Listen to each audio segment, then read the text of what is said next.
YCP అధినేత YS Jagan సంచలన నిర్ణయం తీసుకున్నారా? వచ్చే ఎన్నికల్లో అధికారంలోకి వచ్చేందుకు వారి సేవలు అవసరమని భావిస్తున్నారా? గతంలో వైసీపీ అధికారం కోల్పోయేందుకు వాళ్లే కారణమని ఆ తర్వాత తేలింది. కానీ ఇప్పుడు మరోసారి వారి సేవలు తీసుకోవాలని జగన్ ఎందుకు ప్రయత్నాలు చేస్తున్నారు? అసలు దీని వెనుకున్న కారణం ఏంటి?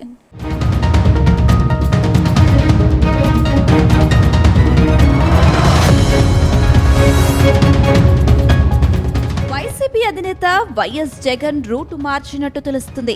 వచ్చే ఎన్నికలే టార్గెట్ గా 2.0 అనే నినాదంతో ముందుకు సాగుతున్నారు. అసెంబ్లీ ఎన్నికల్లో ఓటమి తర్వాత పార్టీని బలోపేతం చేయడానికి, కేడర్ను ఏకతాటిపై తీసుకురావడానికి జగన్ ప్రయత్నిస్తున్నారు. గతంలో వాలంటీర్ వ్యవస్థకు ఇచ్చిన అగ్రస్థానాన్ని ఇప్పుడు వారిని పార్టీలో చేర్చుకోవాలని నిర్ణయం తీసుకున్నట్టు తెలుస్తుంది. తాను ముఖ్యమంత్రిగా ఉన్న సమయంలో ప్రజలకు మరింత చేరువ అయ్యేందుకు సచివాలయ వ్యవస్థను తీసుకువచ్చారు. సచివాలయ ఉద్యోగులను నియమించారు. ప్రతి 50 కుటుంబాలకు ఒక వాలంటీర్ను నియమించారు. ఇలా లక్షలాది మంది వాలంటీర్లను రాష్ట్ర వ్యాప్తంగా తీసుకున్నారు. అయితే ఈ వ్యవస్థ కారణంగా పార్టీ కార్యకర్తలు నిర్లక్ష్యానికి గురయ్యారని విమర్శలు ఉన్నాయి.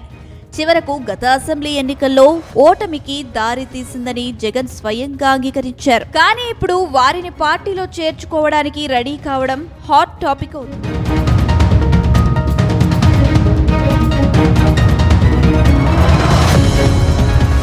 ఇలా ఉంటే గత ప్రభుత్వంలో కొనసాగిన వాలంటీర్లను కూటమి సర్కార్ కంటిన్యూ చేస్తామని మొదట్లో ప్రకటించింది.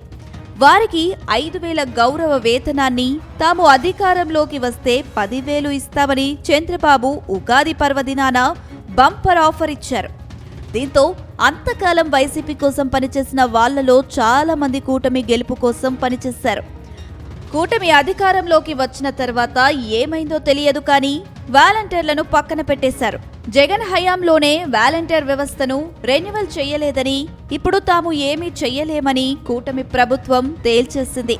ఈ నేపథ్యంలో వాలంటీర్లలో పార్టీపై అభిమానం ఉన్నోళ్లని వారిని తిరిగి తీసుకోవాలని వైసీపీ ముఖ్య నాయకులు నిర్ణయించారని తెలిసింది. ప్రతి వార్డు, డివిజన్లలో వైసీపీ కోసం పనిచేసే వాలంటీర్లను గుర్తించే పనిలో నాయకులున్నారు. వాళ్ళందరినీ పార్టీలోకి తీసుకుని పని చేయించుకోవాలని నిర్ణయించారు. రానున్న రోజుల్లో వాలంటీర్లను పార్టీ కోసం పనిచేయించేందుకు రెడీ అయినట్టు తెలుస్తుంది.